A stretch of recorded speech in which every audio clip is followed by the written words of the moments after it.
You wake up with a quiet sense that something should already be better. Not because you failed, but because there is always one more thing left to optimize. Sleep, focus, productivity. At some point, that quiet motivation turns into pressure. Rest stops feeling like rest. There is a central paradox behind modern self-improvement. The more courses, techniques, and systems people adopt to find themselves, the more fragmented their attention becomes, and the further they drift from simple, everyday self-awareness. By the end of this video, you'll understand why that paradox happens. In this video, we'll look at self-optimization not as a productivity trend, but as a lived experience. We'll move from personal feeling to psychology, social context, and ethical consequences. The idea that we should work on ourselves is not new. What is new is the way this demand now operates in everyday life. In modern culture, the self is no longer something you simply inhabit. It is something you manage. This shift was described with unusual clarity by the French philosopher Michel Foucault, one of the most influential thinkers of the late 20th century. Foucault studied how power functions not only through laws or force, but through subtle forms of self-regulation. He showed that modern societies increasingly rely on individuals to monitor themselves, correct themselves, and optimize their own behavior. Power no longer needs to command you openly. It works when you start watching yourself. You track your habits. You evaluate your productivity. You adjust your behavior in response to internalized standards of efficiency and improvement. In this sense, self-optimization is not primarily about freedom. It is about efficiency. Over time, you become both the worker and the manager of your own life. And when something feels wrong, unclear, or exhausting, there is no external authority to question. The responsibility quietly turns inward. This is where the psychological consequences begin. The American psychologist Carlrogers, one of the central figures of humanistic psychology in the mid-20th century, argued that mental well-being depends on being accepted as we are, not only when we perform well or improve. His insight was simple, but demanding. People need to feel worthy even when they are not progressing. When our sense of worth becomes conditional, based on productivity, growth, or constant self-development, something subtle shifts. You are no longer allowed to simply be. You are always becoming, and never arriving. At first, this feels motivating. Later, it begins to feel hostile. Neuroscience adds another layer to this experience. Anna Lemke, an American psychiatrist working at Stanford University, has studied how the brain responds to overconsumption and constant stimulation. Not only with substances, but with everyday behaviors such as work, digital media, and self-optimization. Her work helps explain why a life structured around continuous improvement often feels restless rather than satisfying. Lemke points out that dopamine is frequently misunderstood. It is not what allows you to feel calm or content after something is finished. Dopamine is released in anticipation. It pulls you toward the next task, the next goal, the next promise of improvement. In a life organized around constant goals and stimulation, this system remains activated almost all the time. Each small success produces not rest, but momentum. The brain adapts to this level of pursuit. What once felt like enough gradually stops registering as enough. This is why rest can start to feel strange. When there is no task, no progress, no clear next step, the brain does not register relief. It registers a lack of stimulation. Doing nothing begins to feel like something is wrong, not because rest is harmful, but because the nervous system has learned to expect constant pursuit. This is not a personal failure. It is an adaptation. From a sociological perspective, this pressure is not accidental. The German sociologist Hartmut Rosa describes modern life as a condition of social acceleration. Rosa argues that more and more aspects of life, technology, work, social roles, even ideas of success, change at an increasing speed. The result is not simply that we move faster, but that stability becomes rare. Skills quickly become outdated. Careers require constant updating. Standing still is easily interpreted as falling behind. In such an environment, slowing down begins to feel irresponsible, not because rest is inherently wrong, but because the surrounding system never slows with you. Within this logic, self-optimization appears reasonable. It offers individuals a way to cope with stress and uncertainty, but it also quietly shifts responsibility onto the individual, even when the underlying pressures are structural and collective. This is where the ethical question emerges. When responsibility for well-being is placed entirely on the individual, suffering becomes a personal failure.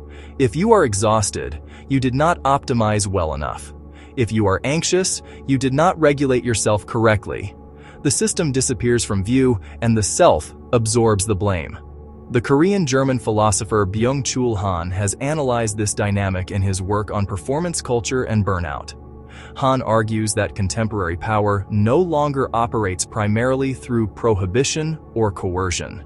Instead, it works by encouraging people to see themselves as projects, entities that must be constantly improved. In this system, individuals are not forced to work harder by an external authority.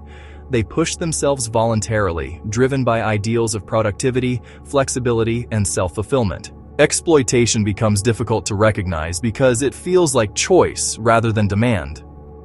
You give the orders. You are also the one expected to obey them. Over time, this internalized pressure reshapes inner life. Rest begins to feel undeserved. Slowing down triggers guilt rather than relief. Attention turns inward as constant self-monitoring. Am I doing enough? Am I using my time well? Am I falling behind? Exhaustion no longer comes from being controlled by others, but from never being able to stop controlling yourself. Long before psychologists and social theorists described this condition, writers were already capturing it through stories. One of the most influential was Franz Kafka, a Central European writer of the early 20th century. In Kafka's novels, individuals are trapped inside opaque systems with unclear rules and unreachable authorities. They are not punished for breaking explicit laws. They suffer because compliance is expected, yet never fully defined. There is no moment of completion, no confirmation that one has done enough. The effort continues. The standards remain vague. Modern self-optimization often feels similar. You are encouraged to improve constantly, but the criteria for success are never final. There is always another metric, another habit, another benchmark. The finish line keeps moving, not because you failed, but because it was never meant to be reached. The ethical problem is not self-reflection or growth. It begins when self-optimization replaces self-relation, when you stop asking how you feel and start asking whether you are performing correctly, when your inner life becomes a dashboard of metrics. Later in his work, Hartmut Rosa introduces the concept of resonance to describe what is missing in accelerated modern life. By resonance, he does not mean happiness or permanent calm. He means a specific kind of relationship between a person and the world. Resonance occurs when something genuinely addresses you.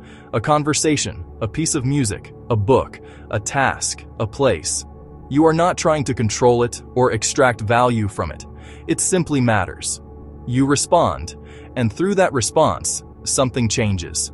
What matters is that resonance cannot be produced on demand. It cannot be optimized or scheduled. The moment you treat it as a goal, it disappears. This is why Rosa sees resonance as fundamentally incompatible with a culture obsessed with control, efficiency, and constant improvement. In accelerated environments, the dominant way of relating to the world becomes instrumental. Time feels scarce. Attention fragments. Everything is evaluated by output or usefulness. Under these conditions, the world stops speaking back. It becomes flat, distant, and mute. From this perspective, anxiety and exhaustion are not merely individual psychological problems. They are signals of a deeper relational breakdown. When life becomes a continuous project of management and optimization, moments of genuine resonance grow rare. And without them, even a successful life can feel strangely empty. Understanding this does not mean rejecting growth. It means questioning the silent rule that says you must always be better than you are now. Sometimes the most radical act in a performance-driven world is not improvement, but allowing yourself to be unfinished without guilt. From this perspective, self-development does not have to mean constant improvement, optimization, or forward motion. It can mean something quieter and more difficult. Stopping long enough to notice what actually resonates with you. Not what is promoted, rewarded, or admired, but what genuinely holds your attention and gives you a sense of aliveness. In a fast and competitive world, this kind of pause can feel unproductive or even irresponsible. Yet it may be the only way to reclaim a sense of authorship over your own life. Instead of asking how to become better, faster, or more efficient, the question shifts to something more basic. What is worth giving my limited time to? This kind of orientation does not reject ambition or growth. It simply refuses to measure life exclusively through comparison, performance, or external success. Money, status, and productivity are not meaningless, but they are poor substitutes for meaning. When self-worth depends entirely on them, satisfaction remains permanently out of reach. Real self-development, in this sense, is not about endlessly upgrading the self. It is about learning how to protect time, attention, and energy for what genuinely matters to you, even when it does not align with dominant ideals of success. It is there, in sustained engagement rather than constant optimization, that a more stable and grounded form of well-being can begin to grow. Thank you for staying with this reflection. If any part of it resonated, you can leave a quiet trace, a like, or a comment.